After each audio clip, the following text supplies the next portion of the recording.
Olá! Hoje a gente vai mergulhar em uma função cognitiva fascinante, o chamado pensamento extrovertido, ou T. Com base no material T, a lógica da organização infantil, vamos tentar entender o que está por trás dessa busca constante por ordem e eficiência no mundo à nossa volta.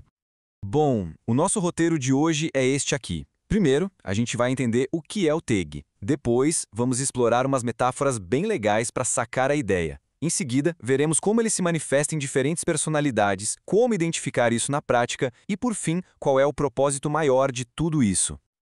Então vamos começar.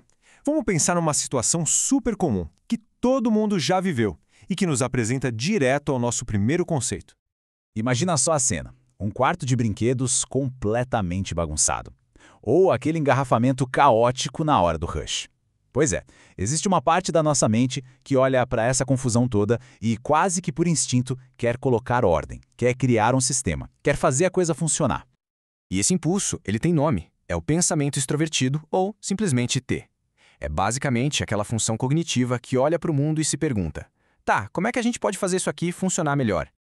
Um jeito bem simples de pensar sobre isso é o seguinte: para o Terrell não interessa muito de onde vieram as ferramentas ou a filosofia por trás delas. O que importa é usar o martelo e a régua para construir algo que funcione, que seja sólido, eficaz e confiável. Simples assim.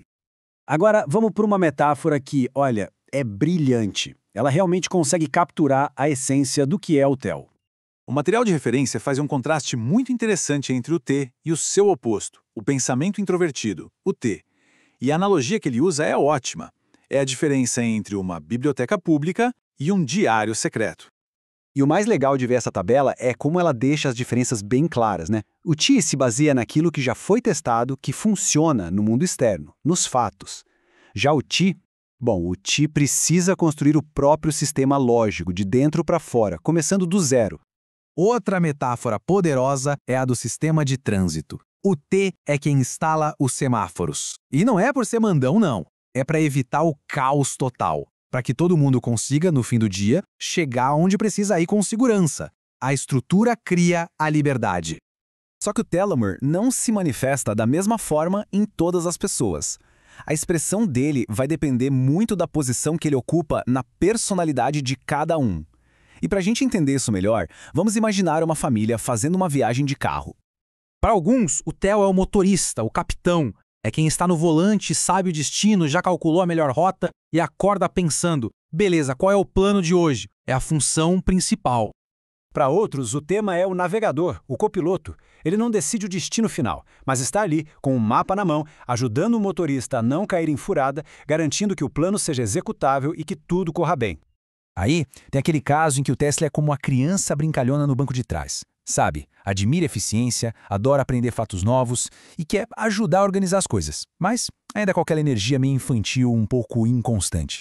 E por último, tem o T, como o bebê chorão na cadeirinha. Ele geralmente estaria quietinho na dele, mas quando o estresse aperta, aí ele chora alto.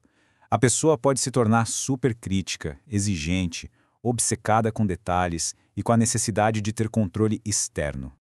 Ok, agora vamos sair um pouco da teoria e ver como isso tudo aparece em personagens que a gente conhece muito bem. A cultura pop é ótima para ilustrar esses conceitos. Vamos pegar a Hermione Granger.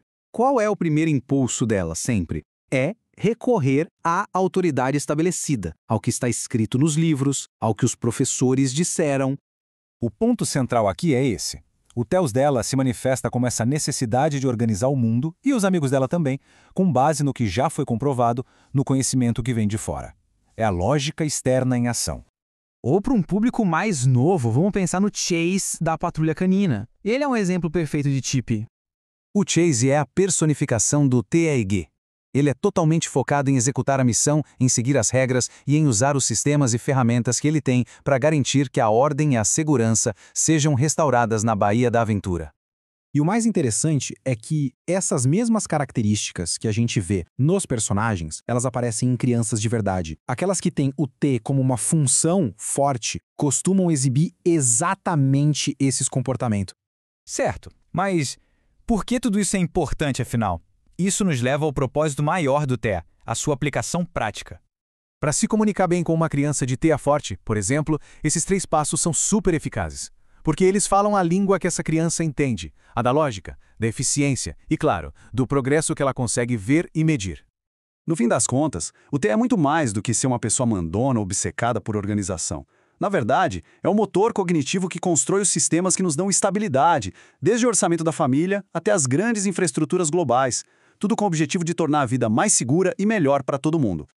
Então, a grande sacada é esta. Entender o TEL nos ajuda a enxergar que, às vezes, o maior ato de cuidado é simplesmente garantir que o semáforo funcione, porque essa lógica externa está fundamentalmente a serviço da vida. Isso deixa uma provocação no ar, né? Se o TEL é responsável por construir o quê e o como, qual será o papel da nossa própria bússola interna, da nossa lógica pessoal, nesse grande esquema?